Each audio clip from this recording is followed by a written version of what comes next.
नमस्कार।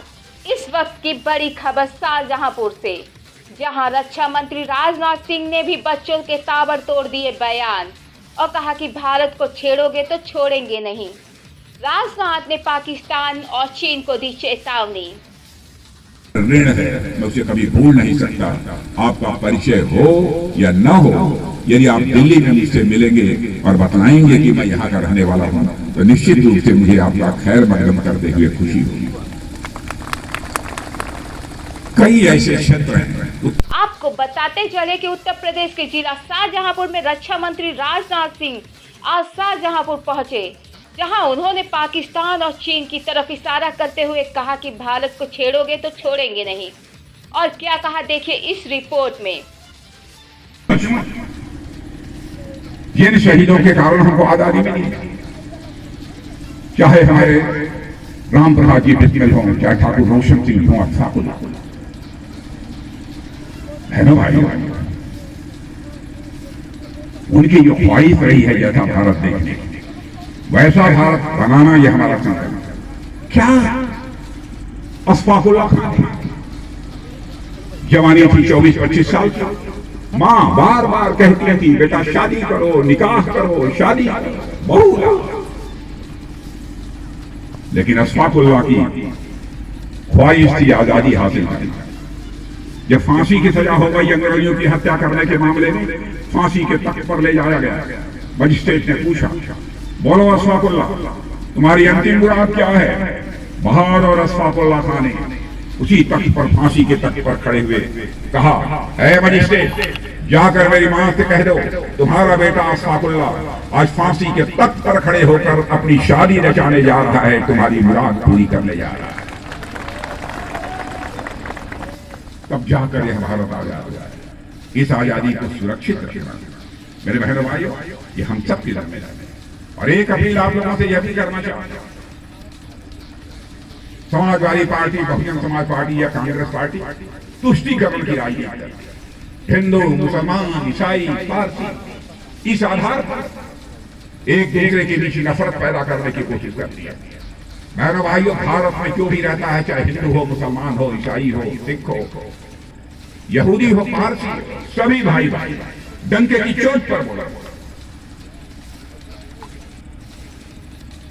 यह देश उन ऋषियों और मनीषियों का है जिस देश के रहने वाले ऋषियों और मनीषियों ने केवल भारत की सीमा में रहने वाले लोगों को ही अपने परिवार का सदस्य नहीं माना है, बल्कि विश्व की धरा पर रहने वाले लोगों को अपने परिवार का सदस्य मानते हुए वसुधैव कुटुंबकम का संदेश सारे विश्व को, दुनिया के किसी एक देश से गया है बहनों भाइयों, तो हमारे और आपके देश भारत से गया है कि सारा विश्व ही हमारा परिवार है। और इतना ही नहीं, उन्होंने यह भी कहा कि उत्तर प्रदेश में सपा, बसपा और कांग्रेस नफरत की राजनीति कर रहे हैं। राजनाथ सिंह शाहजहांपुर की कटरा विधानसभा में बीजेपी प्रत्याशी वीर विक्रम सिंह के समर्थन में एक जनसभा को संबोधित करने आए थे। कटरा के रामलीला मैदान में रक्षा मंत्री राजनाथ सिंह ने लोगों से कहा कि भारतीय जनता पार्टी देश के लोगों का विश्वास टूटने नहीं देगी। उन्होंने कहा कि भाई बीजेपी की कथनी और करनी में कोई अंतर नहीं है। इस दौरान उन्होंने पाकिस्तान और चीन की तरफ इशारा करते हुए कहा कि अब भारत एक ताकतवर भारत है, अंतर्राष्ट्रीय स्तर पर भारत का गौरव बढ़ा है। उन्होंने कहा कि बलवान हमले में हमने पाकिस्तान में घुसकर आतंकवादियों का सफाया किया। पाकिस्तान पर दहाड़ते ही उन्होंने कहा कि जरूरत पड़ी तो इस पार भी मारेंगे और उस पार भी मारेंगे। उन्होंने कहा कि भारत को छेड़ोगे तो फिर हम छोड़ेंगे नहीं। राजनाथ सिंह ने सपा बसपा पर नफरत की राजनीति करने का आरोप लगाया। उन्होंने राहुल गांधी पर निशाना साधते हुए कहा कि भगवान राहुल गांधी को और सद्बुद्धि दें। ताकतवर भारत बनता जा रहा है, ताकतवर भारत बनता जा रहा है। भारत का मैं गृह मंत्री उड़ी पुलवामा में पाकिस्तान से आकर कुछ आतंकवादियों ने कायराना हमला करके हमारे पैरामिलिट्री फोर्सेस को मार डाला। प्रधानमंत्री ने हम 2-3 लोगों को बुलाया, चटपट हमारे प्रधानमंत्री ने फैसला कर लिया बहनों भाइयों। और आपने देखा हमारे सेना के बहादुर जवानों ने पाकिस्तान की धरती पर जाकर सर्जिकल स्ट्राइक की और एयर स्ट्राइक करके आतंकवादी ठिकानों का सफाया कर दिया। हमने सारी दुनिया को संदेश दे दिया, छेड़ो मत, छेड़ोगे तो हम छोड़ेंगे नहीं। और ये अभी संदेश दे दिया, जो हमें आंख दिखाएगा हम इस पार भी मार सकते हैं, जरूरत हुई तो उस पार भी जाकर मार सकते हैं। ये अभी हमने ये है भारत की ताकत। और हमारे कांग्रेस के बड़े नेता राहुल नौजवान के बारे में सामान्य मैं बोलता नहीं, मैं तो दुआ करता हूं कि भगवान सद्बुद्धि, ये कह रहे हैं सद्बुद्धि नहीं देगा, उनको सद्बुद्धि दी। उन्होंने कहा कि गलवान घाटी में लद्दाख में भारत और चीन की सेना के आमने सामने की जब संघर्ष हुआ था तो भारत की सेना के जवान ज्यादा मारे गए थे और चीन के बाबू बहुत कम थे, 2-3-4 रहे होंगे। पहले तो चीन ने कहा कि एक भी नहीं मरेगा, चीन की बात मान लिया। वहां का ग्लोबल टाइम, मैं पत्रकारों से कहूंगा इसको भी वेरीफाई कर ले, सत्यापित कर ले, मेरी बात गलत हो तो लिख देंगे। ग्लोबल टाइम वहां की गवर्नमेंट का, वहां की कांग्रेस का मुख्य पत्र है, उसने लिख दिया कि नहीं चाइना के केवल 4 मारे गए और भारत के कई मारे। यहां कुछ लोगों को इस बात की खुशी हुई कि प्रधानमंत्री मोदी को ठेंगा दिखा दिया चीन। मैंने भाई हम जानते थे देश का रक्षा मंत्री होने के नाते कितने मारे, लेकिन कभी हमने खुलासा नहीं किया, तमाशा बना दिया।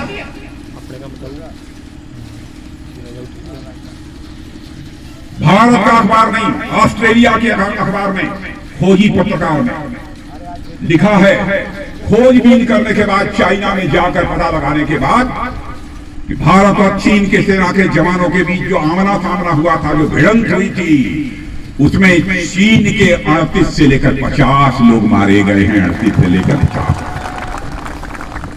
और मैं अखबार का नाम भी बता देता हूं, क्लेक्सॉन, KLEXON, क्लेक्सॉन, ऑस्ट्रेलिया।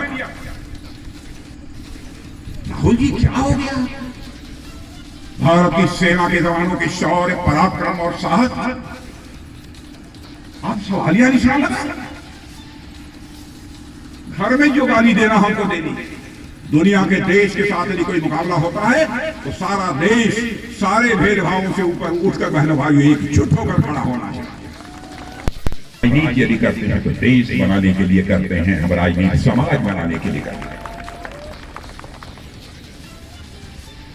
और इतना ही नहीं, गरीबों के लिए उस समय हमारे विपक्ष के लोग कहते थे मोदी ने क्या किया, लॉकडाउन कर दिया, लॉकडाउन कर दिया, लोगों के पास खाने पीने की समस्या हो गई, करोड़ों की संख्या में मर जाएंगे।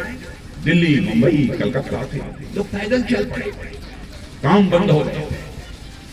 उसी समय हमारे प्रधानमंत्री ने फैसला किया, हर गरीब परिवार को, और आज 80 करोड़ परिवारों को महीने में 2 बार मुफ्त राशन मुहैया कराए जाने का काम हमारी सरकार कर रही है।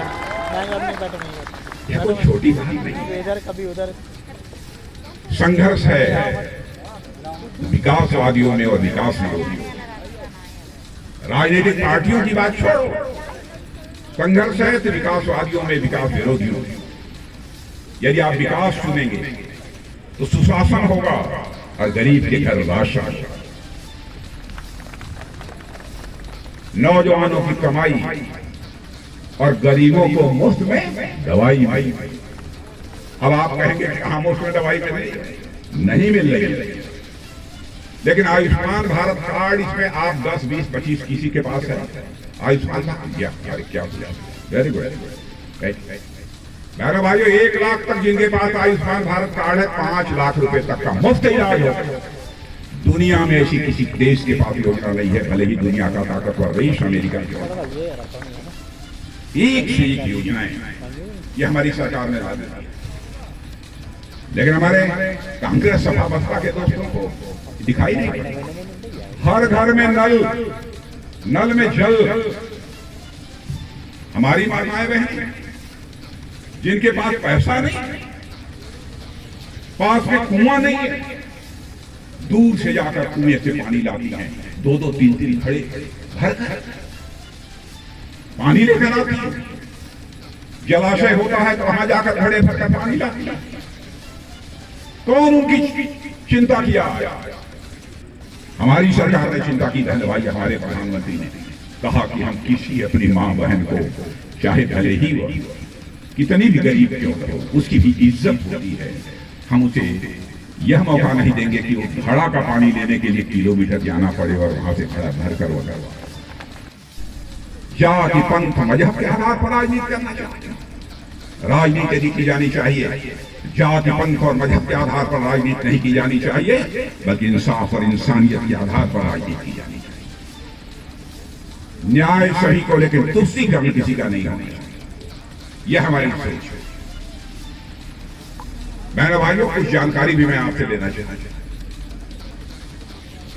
प्रधानमंत्री जी की जो योजनाएं हैं वह सब सारी योजनाएं यहां पर लागू हुई है कि नहीं?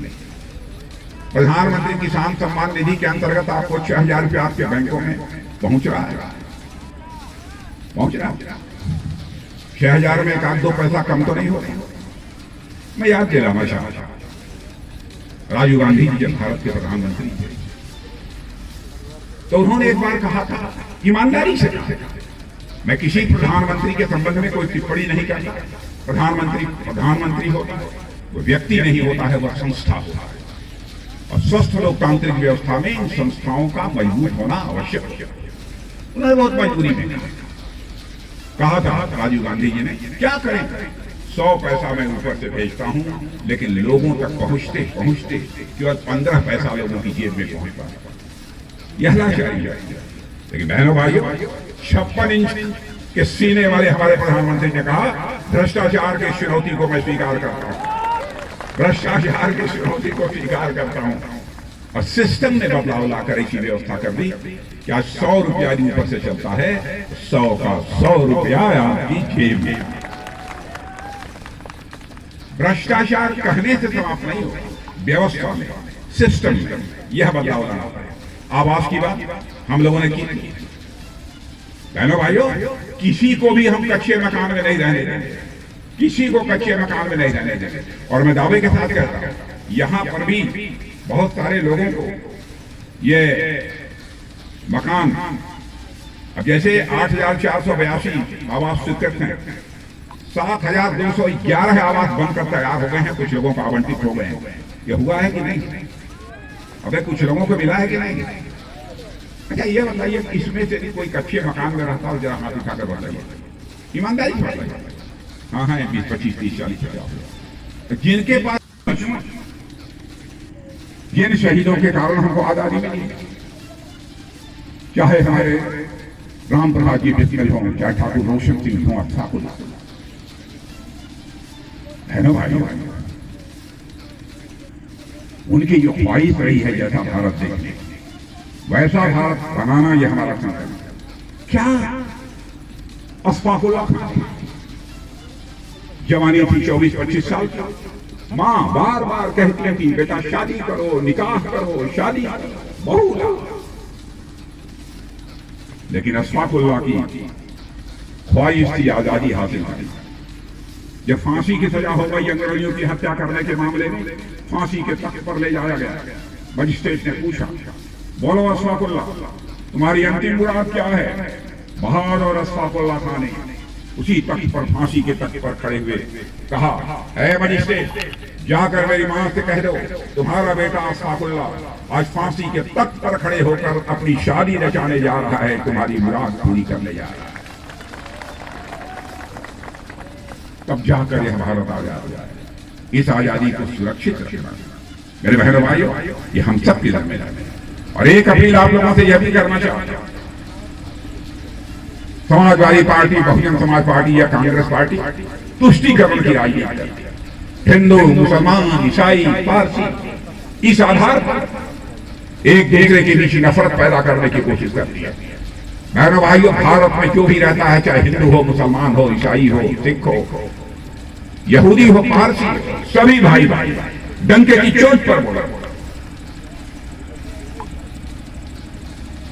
यह देश उन ऋषियों और मनीषियों का है इस देश के रहने वाले ऋषि और मनीषियों ने केवल भारत की सीमा में रहने वाले लोगों को ही अपने परिवार का सदस्य नहीं माना है, बल्कि विश्व की धरा पर रहने वाले लोगों को अपने परिवार का सदस्य मानते हुए वसुधैव कुटुंबकम का संदेश सारे विश्व को दुनिया के किसी एक देश से गया है बहनों भाइयों, तो हमारे और आपके देश भारत से गया है कि सारा विश्व ही हमारा परिवार है। शासन विकास करेगा योगासन।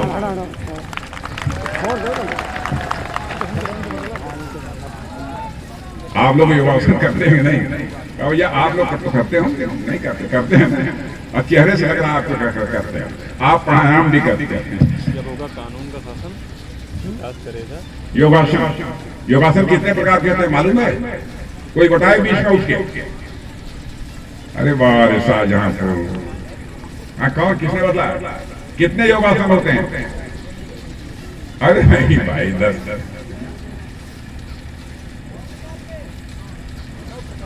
अरे ना 84 तो हमारे उत्तर प्रदेश में विकास 84 में से 83 योगासन तो कर रहा है। एक योगासन हम लोगों ने विपक्ष के लिए छोड़ दिया। वो जानते हैं कौन सा योगासन विपक्ष के लिए छोड़ दिया? शीर्षासन।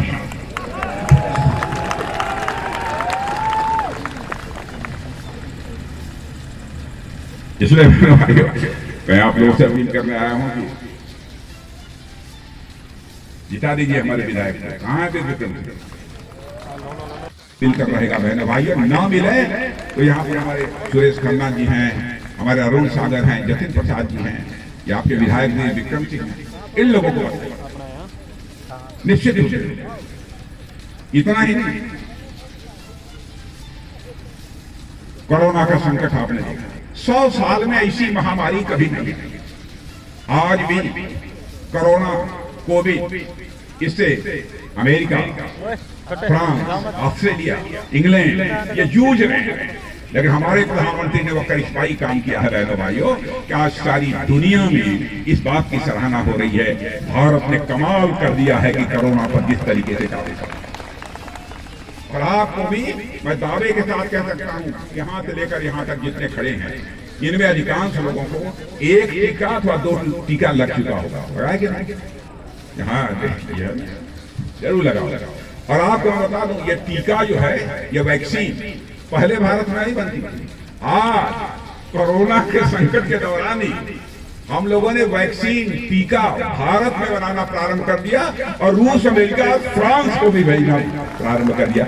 यह है भारत, यह है भारत का मस्तक ऊंचा होता रहे, भारत माता का भाग चमकता रहे। यही हमारे और आपके दिल की ख्वाहिश है, यही हमारे आपके दिल की अधिकार प्राप्त है। हम चुटकी बजाकर धारा 370 को समाप्त करेंगे और जम्मू कश्मीर का भी वही दर्जा होगा जो हिंदुस्तान के अंदर आ जाएगा। बहनों भाइयों, हम लोगों ने तय किया भारत का विभाजन नहीं होना चाहिए।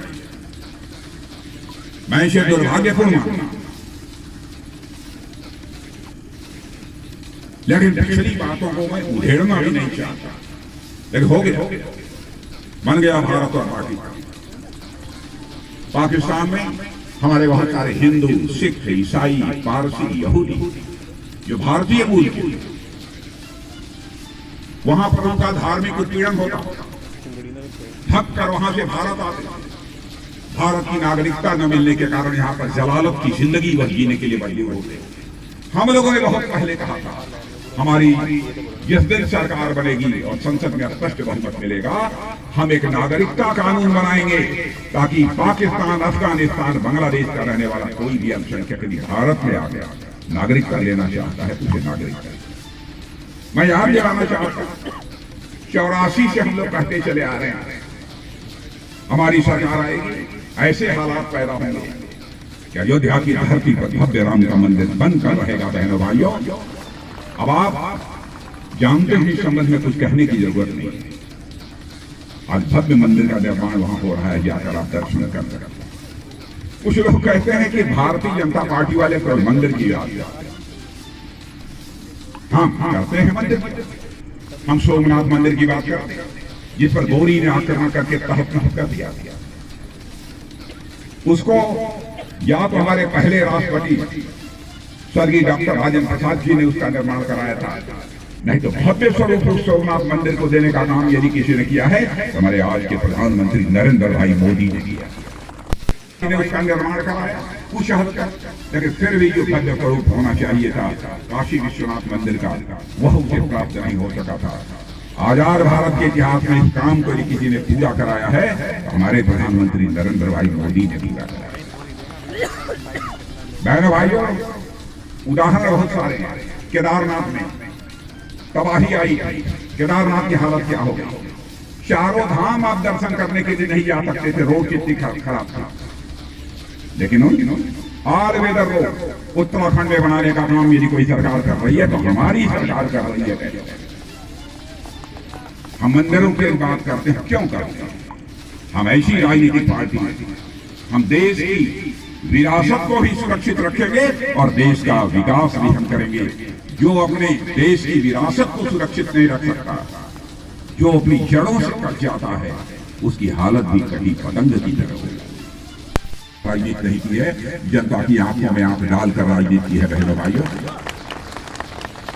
अब हमारी चाहे उत्तर प्रदेश की सरकार हो चाहे हमारी केंद्र की सरकार, उसके पहले कांग्रेस की भी सरकारें रही, सपा की भी सरकार रही, बसपा की भी सरकार रही। बहनों भाइयों, हर सरकार के मंत्रियों के ऊपर भ्रष्टाचार के आरोप लगे होंगे, लेकिन कोई मां का हाल नहीं, चाहे वो भारत का रहने वाला हो अथवा दुनिया के दूसरे देश में भारतवासी रहता हो, उंगली उठाकर नहीं कह सकता कि हमारे किसी मंत्री के दामन पर कोई भ्रष्टाचार की दाग लगी। सबसे पुराने मंत्री है सुरेश जी खन्ना भाई, 9वीं बार विधायक बनने जा रहा है, रिकॉर्ड बनाने जा रहा है। यह शाहजहांपुर बहनों भाइयों रिकॉर्ड बनाने जा रहा है। मैं तो सुरेश खन्ना जी को मैं कहता हूं कि सचमुच यह राजनीतिक क्षेत्र में यह काम करने वाला व्यक्ति कोई साधारण व्यक्ति नहीं है, बल्कि राजनीतिक क्षेत्र का मैं सुरेश खन्ना को संत के रूप में मैं इन्हें सम्मानित करना चाहता हूं। संत के रूप में अपनी भूमिका निभाई। अद्भुत